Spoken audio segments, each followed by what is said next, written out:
And if you happen to be a DJ coming from radio into doing voiceovers, they don't want you to sound like a DJ. As a DJ, we have our persona. Hey, this is G. Keith Alexander. We have that persona that our fans expect. So we become conditioned. As soon as the mic is open, that's who we become.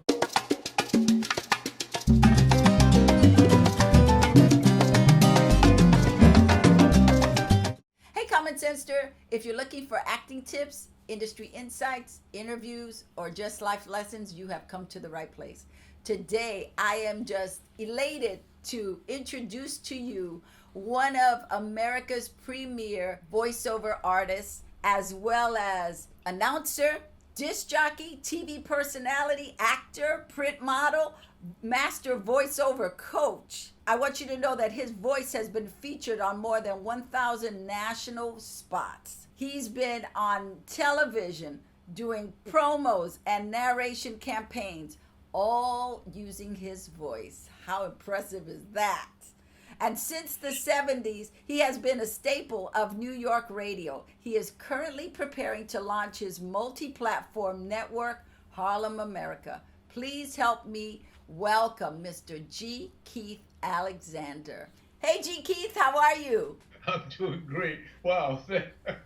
Thank you for such a wonderful introduction. I wanted to make sure I got everything in. When did your voiceover career really start to take off?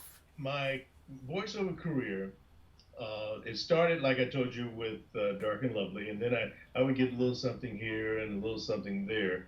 And then the 80s, Burger King was one of the products that Uniworld advertising agency, they had this. And Uniworld was a big, and still is a big, black advertising agency.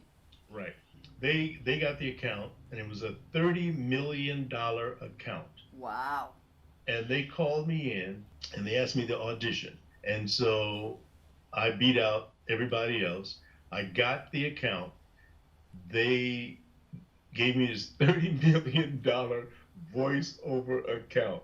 Now, I didn't get $30 million. Right. But that was what they were paying the advertising agency for the account. And I ended up doing Burger King for about 8 years. I did all of their the television and the radio for the ethnic market, for the black market, and that went on for about 8 years. And that was when I really hit it big in voiceovers, because my voice was on all radio stations and TV stations and things like that. But it wasn't until the first time that I really felt like I had made it in voiceovers was when I got a Cheerios commercial. Because you grow up eating Cheerios, right. You grow up and then now they give me a Cheerios commercial, and I go, wow, I'm doing Cheerios. And then the next one was when I got the Charmins. And Charmin's, you grew up watching Mr. Whipple squeeze the Charmin and all that stuff. And so the commercials that I did for Charmin's was when the bears now are blue on the Charmin commercials, because there's a woman's voice doing, but they were brown when I did the spot. So I did that for about 2 years for Charmin's. And then when I started getting Mercedes-Benz and I started getting, I even did a James Bond spot once, and I said, whoa, now I'm really cool.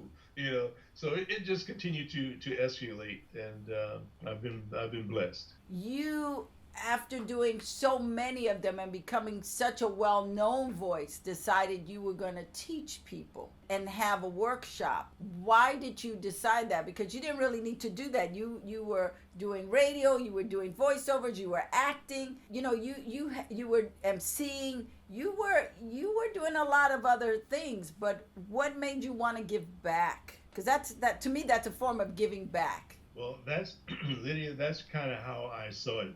People continue to ask me, G. Keith, how do I get into voiceover? They'd stop me in the street. They'd stop me in restaurants. I'm sitting down with a date. Someone would come over. Hi, I'm so-and-so. I was wondering, how would I get into voiceovers? After years of people almost accosting me to ask me, I decided in 2003 that I was going to start teaching voiceover classes. So I started in 2003. I'd have 2 classes a week. I mean, when I say 2 classes a week, meaning that I did Tuesdays, 8 weeks on a Tuesday, and 8 weeks Thursday. My classes were 8 weeks long. So I had Tuesdays and Thursday classes. So I did that until this is 2020. I put it aside in 2016, early part of 17, because then I started working on creating my radio network that I always wanted to have. But people still call and they ask me about voiceovers and things and so forth. So since you're not doing it anymore, give me some of the key points that you gave in those workshops to help voiceover wannabe artists right now. If you're going to get a script, of course, you have to, the script is your roadmap. The roadmap to you getting a new car or a new house out somewhere, or your house on a Malibu or something. And when I mean that by saying that this script, if you are the one to win the audition and you become the voice of this particular product, this product could run for a whole year and you could make a lot of money. If it's a national TV commercial, you could make a lot of, I mean, when I say a lot of money, okay? So say for instance, a national TV commercial. A national TV commercial could run for 13-week cycle, and they could keep running it after that cycle, keep running it. But a 13-week cycle on a national TV commercial that runs on national TV programs across the country, you can make about $35,000 on just that 13 Wow. week. The trick is now to get 4 or 5 of them running around the same time, Concurrently, yes. and then to make sure that you promote and market yourself to the talent buyers like the producers, and have a good agent. But that's one thing. The other thing I would say is when you get a character, if the script calls for a character, not just an announcer, but if it calls for a character, don't read it, be it, become that character. Live it. Live it. Yes. Yeah. The other thing is if it's an announcer type script, nowadays they don't want you to sound like an announcer at all. And if you happen to be a DJ coming from radio into doing voiceovers, they don't want you to sound like a DJ. As a DJ, we have our persona. Hey, this is G. Keith Alexander. We have that persona that our fans expect. So we become conditioned. As soon as the mic is open, that's who we become. Well, it's different in the voiceover studio. In voiceover studio, you become the character that's in the script. And but now, if it's an announcer script, rather than sounding announcery, you become more of a conversational person talking. And you're either going to inform people, or you're going to explain to people, or you're going to just tell people the way it is. And those are the type of attitudes that you take when you approach the announcer type of copy. The other thing I would say is make sure that when you walk into the casting studio for the audition, a lot of people leave their power outside. They go in kind of timid, they feel sort of like they're behind the 8 ball going in, Right. as opposed to when you walk into the casting studio, you walk in your full power, because the person called you there because they want to see you do well. They want to see you give your best performance. But if you aren't confident when you walk in, and you're kind of shy about reading the copy, and you're afraid to take chances, just like an actor. You get a script in a film, you have to come with ideas, bring ideas to the character, and you take a chance. If the director likes it, the director will say, hey, that's great, okay. And if they don't like it, they'll say, okay, cut, let's try it again. This time I want you to do such and such, such and such. So same way with voiceovers. You come in with an idea as to what piece of business you're going to bring to the copy as well. With that, you bring in your ideas and you're open for suggestions or for directions from whoever's interviewing you. Right, the casting director. Because they might like you, but maybe they want to go a different way with that. But they like you, so they want to give you the opportunity. Can you talk about that? Yes, when you go in, they're going to give you 2 takes. So you go in to do the first take. That's strictly from your ideas that you've sat there and you've looked at the script and you've marked your script. You might underline the words that you're going to emphasize. You might decide you might mark the script somewhere where you might take a pause. You might mark the script somewhere where you might want to give a little what we call nothings. I'm reading a script and I might decide to go add a little something like that to make it sound more conversational. Some people won't. Some people will just read the line as is and not make it sound as conversational as possible. You might, before you read the script, you might go, uh, or and you add a little stuff to it. So now, so you do that on the first take, maybe. The second take, they'll say, okay, let's do take two. You want to give them a little something different, just in case they don't like what you just did. Now you do the second take and you give them a little something different. If you're lucky, you might get a third take if that person likes you or believes that they can get a little something out of you more than what you've given. So if you get a third take, now the third take is you're taking their direction. They're telling you what they want. That's how that happens. But most people in the business, including myself, all the years that I've done voiceovers, if they say to you after you do your take, are you going to be in town next week? And you say yes, more often than not, you know you're not going to get the spot. And I think it's something like the casting director wants to, even though you didn't do as well as you should have done, they want you to feel like you still got a chance. I think it is, you know. So, but anybody that you ask, have you ever heard anyone say to you, "Are you going to be in town next week?" Kiss of death.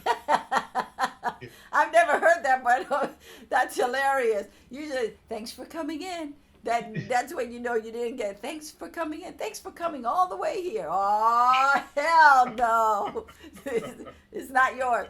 On the copy, do you also suggest that maybe they try putting a button on it at the end of the copy, or no? Well, we used to do that years ago. Whatever the line was at the end of the copy, we'd make sure that that we put that button on there.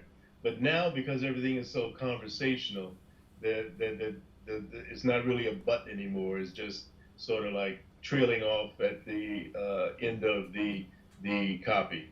So that button is no longer important. Okay, someone who's putting together a reel for voiceover, what should they have? What should they include in their reel? When I was, you know, I've had all sorts of reels, but I used to put different things in one reel, and then they stopped that, and now everyone, if you're going to do a reel, if you're going to do a commercial reel, you do a commercial reel. If you're going to do a demo reel for promos, if you're going to do a promo reel, and if you're doing an announcer reel, you know, you just do that. So everything is different now. But usually the demos should be no longer than a minute. Some people might let you get away with a minute and a half. And it should be maybe 5 to 6 different clips from spots that you've done. Or if you're starting out new,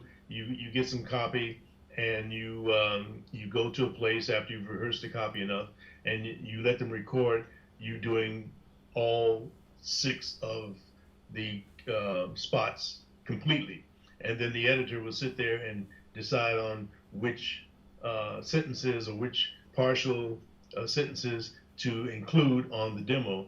But the demo's got to sound, it's got to be entertaining, and it's got to capture them the first 3 seconds, because that's what they say. They say that if you don't capture their attention in the first 3 seconds, that they'll throw the thing in the garbage. But so you have maybe 5 or 6 different clips of commercials on there that are, if you're a beginner, you're reading for the first time. But if you happen to have done a lot of stuff, then you just go in and take little snippets. Of your best work. Now, one year my ego got in the way, and I decided that at the beginning of my 1 minute tape, I was going to have like I had 6 people singing a song, Alexander, Alexander. Was a hero, that's why we love Alexander. And so I had that in the beginning of the demo, and then I had, at the time I was at KTU, but I was going to Regine's a lot, and I was roller skating. So you could hear me roller skating Okay, I'm coming. Open the door. And then you hear me like running into the glass door and the glass breaking. And then my demo tape started. So Hilarious. my agent said, G. Keith, you can't do that. G. Keith, you can't. I said, well, why not? I said, I give little people a little entertainment, and my demo will stand out. And in my mind, so I did it anyway. I sent it out, and in my mind, it would make people, if I send it to, say, an advertising agency and one producer that I sent it to listen to it, that producer might say, hey, come here, come here, come here, listen to this guy, listen to this guy.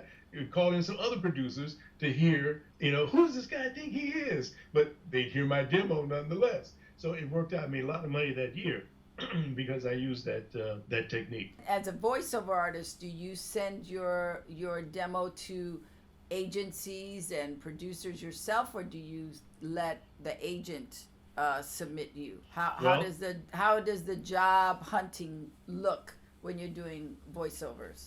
Well, of course, for those folks who aren't in voiceovers, we have an agent, and the agent's job is to make sure that you get out as much as you possibly can for auditions. However, the more you can help your agent by sending your demo to copywriters, producers, casting agents, and the casting agent then will hear your stuff and call your agent, and then your agent will then call you and tell you, okay, you have an audition at 1 p.m. over at so and so, so and so. Now that's one way of doing it. There's also another way of doing it, and that is there's some people who have joined services like voices.com or voices123. Now these are websites where you can pay a membership and you can submit your demos, and you submit them into the various categories that you think you want to be associated with, and then producers from around the world, casting people from around the world who don't necessarily want to go for the high price union talent will then go there and look for the voices that they want. Is that union and non-union? Now union and non-union, because a lot of union people now say, hey, let me get into this thing too, and if they call me, I'll just tell them to call my agent. So but originally we looked at those folks as amateurs, and so, but now things have changed. So what happens is, if you get selected by one of those producers or casting people, they'll send you the script via your email. You'll look at the script, and depending on when they need it back, if they need the audition tape back that night or tomorrow, you can, when you come home from work, you can then go into your little studio and you can audition the script and then email it back to them, and then they'll decide on whether they want to hire you or not. So people are going through agents now, and people are going through these services. So, as an actor slash voiceover actor, what challenges exist in voiceover that don't exist on camera? I would say on voiceovers, behind the mic, out of the sight of the camera, there are not any real challenges, because you can show up, dressed any way you want. You can, or you can sit behind your computer at home in your pajamas, and you can do voiceovers. However, if you're going to show up on camera to do a on-camera TV commercial, you got to look a certain way. They take in the wardrobe, and they dress you in a certain way, and you get the makeup and all that stuff. So I would say that there are no challenges in voiceovers, but on camera, the challenge is that you have to look great as well as be able to deliver the lines. In the studio and voiceovers, it is pretty much, if you book the job, then you don't have a challenge other than just deliver the copy the way that they direct you and bring your ideas to it. Perhaps there might be one challenge, and that is if in fact you find a line that makes you laugh. Sometimes you can be laughing for about 3 to 5 minutes uncontrollably, and can't. And, every time you keep trying to do this, you start laughing again.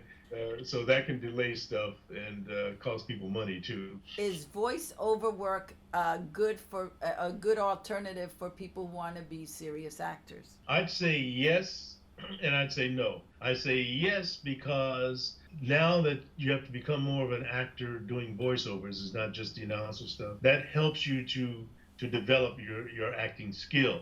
And if you then are able to find your way into on-camera acting for commercials or for film, then you are a much better actor. Now there was a time, and as you can see, there was a time when none of the big stars wanted to do commercials. They didn't want to do on camera, nor did they want to do voiceovers. Now every actor wants to do. Or they would go outside of the country to Yes. do it. Like Tom Cruise was one who would do outside the United States commercials. They considered us to be, you know, I'm a Broadway star or I'm a film actor. I don't do that stuff. I don't do. But now everybody wants to do it, and they get paid very handsomely for doing it as well. Yes. Having been a voiceover coach, what is the advice you find you keep giving actors when you're working with them? Don't read it, be it. You got to be the character. It's just like you're going into an acting scene. I did a film called The Intern with Robert De Niro. Yes, you were wonderful in that. Wait a minute. Oh, thank you. Although they cut out my one speaking line, but that's okay. You were in there and you were moving it. Because the role I had to do, they wanted me to be a professorial. That was it. So I had to go in and I had to create this professorial type of character, and it was only because in order to be authentic, I had to be that person. And it's the same way in voiceovers. You have to be that character, or else it won't sound right, or they won't hire you again. So it always boils down to don't read it, be it. And so, as a black man, my question to you is, what kind of restrictions did you face, or do you face now? Well, that's a very good question. And of course, being a black man, I've been pigeonholed all my life. However, when I started doing voiceovers, I had this wonderful agent, Angela DePini, who pushed me into doing general market voiceovers as opposed to doing the ethnic. So I would go out and I'd do voiceovers, and they couldn't tell whether I was white or black. So there's one particular voiceover I went to do. It was for Uncle Ben's Rice. Now, Uncle Ben's Rice, you'd always see the white family sitting at the table enjoying the rice, and then they have a picture of the Uncle Ben's box on the table. So this VP at the advertising agency said, "Gee, Keith, I'd like for you to do the Uncle Ben's radio spot for me." Okay. So I did maybe 2 or 3 spots for them. They really loved it. Then he came to me one day when I went over to the agency, and he says, we're doing the Uncle Ben's TV commercial, and I want you to do the voice for the TV commercial. I said, okay, great. So I did the voice for the TV commercial. I see him maybe about 3 weeks later when I go over there to do another voiceover for some other product. And I said, hey, how did the Uncle Ben's TV spot work out? He says, well, G. they loved you. They loved your voice. However, I had to cover my ass. I said, what are you talking about? He says, well, I had to tell them that you were black, and they took you off the spot. Wow. And I said to myself, wow, they're eating Uncle Ben's rice, and they couldn't tell that I was black, but the guy was afraid of his job, so he told the client that I was black, and they just said, oh, no, no, no, no, no, and they put a white guy on the so that was the first time that I really experienced overtly racism in the voiceover business. It's horrible. It's just a horrible thing. Well, thank you so much for joining me. This was fantastic. Well, you are so welcome, and I'm so happy that I got a chance to do this with you. Thank you so much for joining us. If you like what you heard, please subscribe to my YouTube channel and hit the notification bell. And if you want to know anything about G. Keith Alexander that he hasn't already said, it's going to be in the description. Until next time, see ya.